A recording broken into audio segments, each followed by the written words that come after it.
ഓം ശ്രീനാരായണ പരമ ഗുരവേ നമഃ. ഗുരുമാർഗത്തിലേക്ക് ഏവർക്കും സ്വാഗതം. 93ാമത് ശിവഗിരി തീർത്ഥാടന മഹാമഹത്തിൻ്റെ ഇടയിലാണ് നമ്മൾ ഇപ്പോൾ ഉള്ളത്. ശിവഗിരി തീർത്ഥാടനത്തിൻ്റെ മഹിമകളെക്കുറിച്ചൊക്കെ ധാരാളം നമ്മൾ കേട്ടുകഴിഞ്ഞു. അതേപോലെ നമ്മൾ ധാരാളം അതിനെക്കുറിച്ച് കാണുകയും ഒക്കെയുണ്ട്.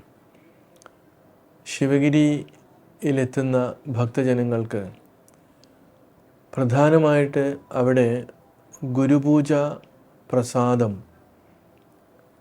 ആണ് വഴിപാടായിട്ട് ഉള്ളത്.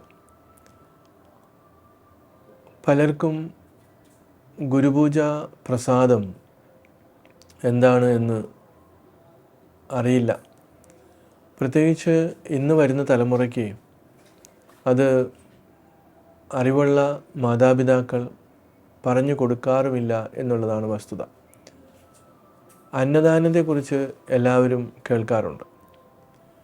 അന്നദാനവും ഗുരുപൂജയും രണ്ട് സങ്കല്പത്തിലുള്ളതാണ്.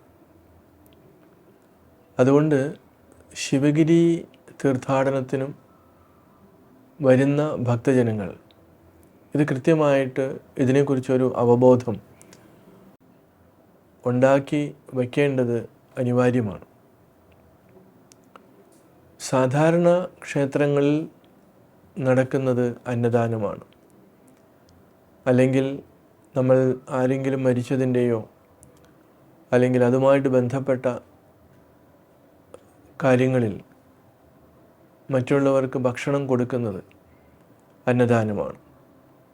അന്നദാനം മഹാദാനമെന്നാണ്.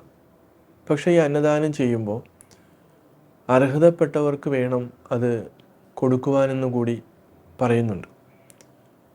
അർഹതയില്ലാത്തവർക്ക് അത് ഉപയോഗിക്കുന്നതിനോ കൊടുക്കുന്നതിനോ ഉള്ള അനുവാദമില്ല. തീരെ നിവൃത്തിയില്ലാത്ത പാവപ്പെട്ട ആളുകൾക്കാണ് അന്നദാനം കൊടുക്കേണ്ടത്. പക്ഷേ ഇന്ന് നമ്മൾ എന്തും ഫ്രീ ആയി കിട്ടുന്നത് കൊണ്ട് പണമുള്ളവനും ഇല്ലാത്തവനും ഒക്കെ അന്നദാനം കഴിക്കാറുണ്ട്.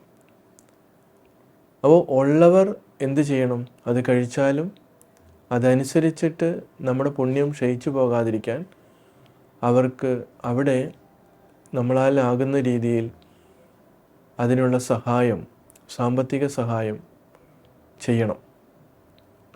പാവപ്പെട്ടവൻ ഇല്ലാത്തത് കൊണ്ട് അവൻ അതിന് അർഹനാണ് സ്വീകരിക്കാൻ. പണമുള്ളവൻ സ്വീകരിക്കാൻ അർഹനല്ല.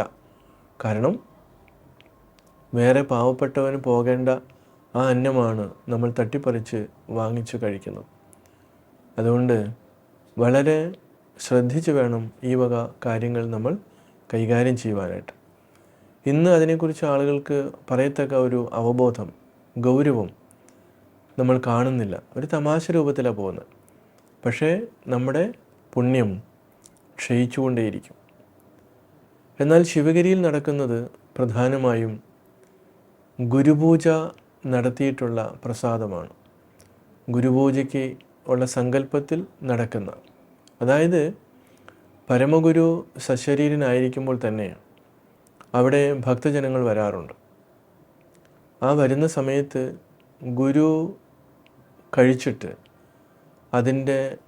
അതിൽ നിന്ന് ഗുരു പല സങ്കല്പത്തിൽ വരുന്ന ആളുകൾക്ക് ശാരീരികമായിട്ടുള്ള അസുഖങ്ങൾ, അങ്ങനെ പല സങ്കല്പങ്ങളുണ്ട്. അപ്പോൾ ഗുരു അവർക്ക് ഒരു പിടി ചോറ് എടുത്ത് കൊടുക്കാറുണ്ടായിരുന്നു. അങ്ങനെ ആ പ്രസാദം, അതാണ് ഗുരുപൂജ നടത്തിയിട്ടുള്ള പ്രസാദം. ഗുരുവിന് നിവേദിച്ചിട്ട് ഗുരുവിന് കൊടുത്തിട്ട് അതിൻ്റെ ഒരു വിഹിതം നമ്മൾ കഴിക്കുന്നതാണ്.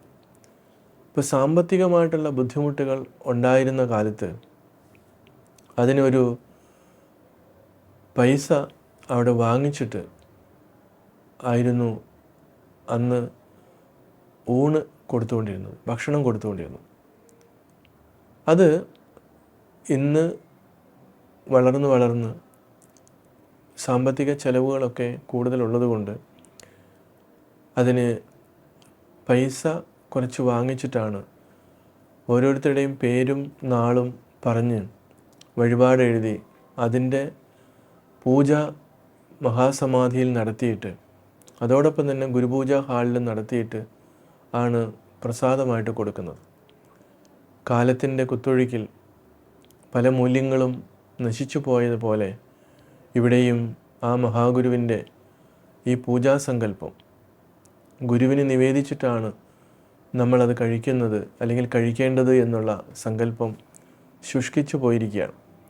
അതുകൊണ്ട് തീർത്ഥാടനം, ശിവഗിരി തീർത്ഥാടനത്തിനൊക്കെ പോകുമ്പോൾ, അതല്ലാതെ തന്നെ ശിവഗിരിയിൽ വരുമ്പോഴൊക്കെ, ശിവഗിരി, ചെമ്പഴന്തി, അരുവിപ്പുറം ഇങ്ങനെയുള്ള സ്ഥലങ്ങളിൽ വരുമ്പോൾ നമ്മൾ ഭക്തജനങ്ങൾ ഗുരുപൂജയ്ക്കുള്ള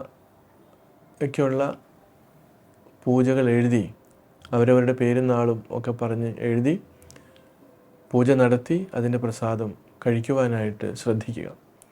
അതുകൂടാതെ നിങ്ങൾക്ക് ആകുന്ന പോലെ ഈ ഗുരുപൂജയ്ക്കുള്ള വസ്തുക്കൾ, അരിയും പലവ്യഞ്ജനങ്ങളും